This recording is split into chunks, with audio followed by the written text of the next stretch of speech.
देखिए,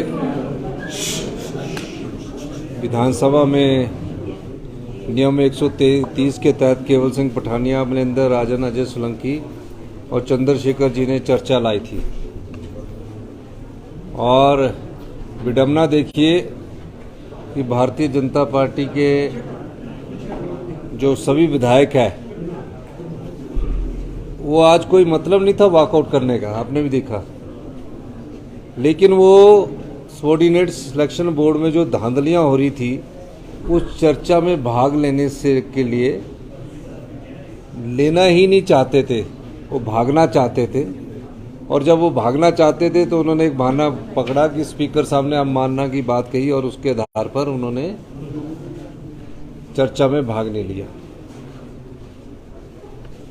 मैंने अंदर विधानसभा में पूरे जो प्रश्न थे उनका उत्तर दिया और कहा पेपर लीक की होते थे, पेपर बेचे जाते थे, 22 आदमियों को अरेस्ट कर लिया गया है और जो और आदमी हैं उनके खिलाफ भी हम कार्रवाई कर रहे हैं। निश्चित तौर पर मैं ये कह सकता हूँ कि जो भी इसमें सम्मिलित पाया जाएगा उसके खिलाफ कड़ी से कड़ी कार्रवाई की जाएगी।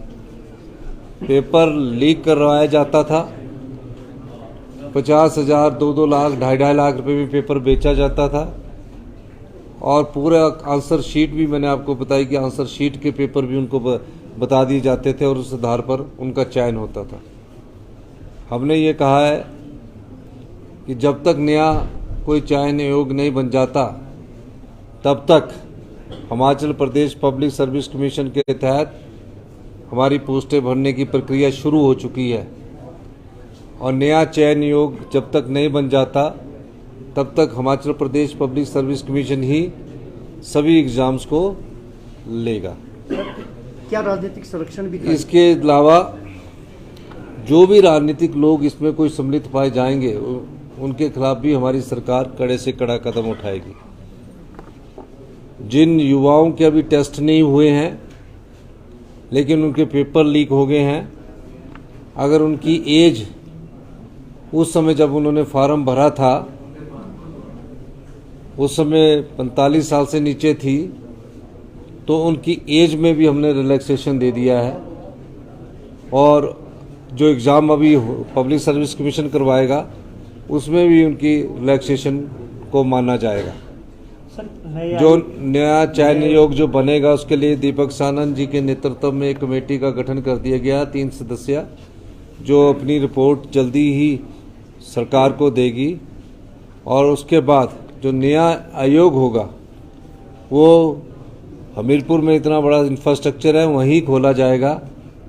उस दृष्टि से जो चयन कमेटी है हमारी, वो पारदर्शिता कैसे बने, कैसे पेपर लीक ना हो, उस दृष्टि से काम करना उसने शुरू कर दिया। और आने वाले समय में जल्दी ही नए आयोग का गठन करके हमीरपुर में उसका कार्यालय को स्थापित कर दिया जाएगा। लेकिन तब तक सभी जो एग्जाम होंगे वो Himachal Pradesh public service commission लेगा। में ये भी मांग उठी जो पुलिस पेपर भर्ती की जो है जांच सरकार को करनी चाहिए, पूर्व में आपने भी मांग की थी। किसकी? पुलिस पेपर लीक मामला। देखो, पुलिस पेपर भर्ती मांग की जो बात है उसमें प्रक्रिया चल रही है। हम देख रहे हैं कि कैसे उसमें आगे बढ़ा जाए। सीबीआई उसमें इंक्वायरी कर रही है।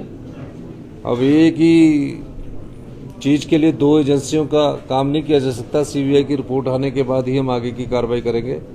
लेकिन सबॉर्डिनेट सिलेक्शन बोर्ड के द्वारा जो नियुक्तियां हुई उसमें हजारों युवाओं के भविष्य के साथ खिलवाड़ हुआ है और बीजेपी की सरकार आंखें बंद करके बैठी रही और आज चर्चा में भी नहीं भाग लेना चाहती थी, इसलिए उठकर चलेगी।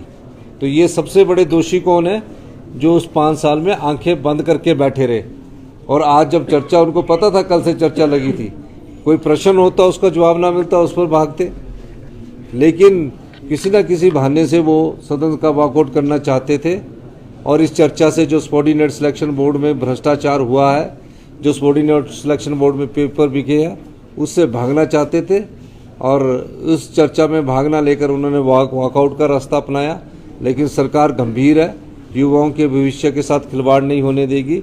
जो भी गलत है उसको दोषी को बख्शा नहीं जाएगा। सर जो मंडी कर्मचारी थे सर वहाँ पे, आपने कहा भी रिप्लाई में कि उनका स्थानांतरित किया जाएगा ताकि विश्वसनीयता बनी रहे। देखिए, जो अगला नया चयन नियोग होगा उसमें रोटेशन के आधार पर कर्मचारियों को भरा जाएगा, उनकी इंटेग्रिटी को ध्यान में रखा जाएगा और ताकि ये देखा जाएगा कि कोई भविष्य में इस प्रकार का पेपर ना बिके ना नीलाम हो।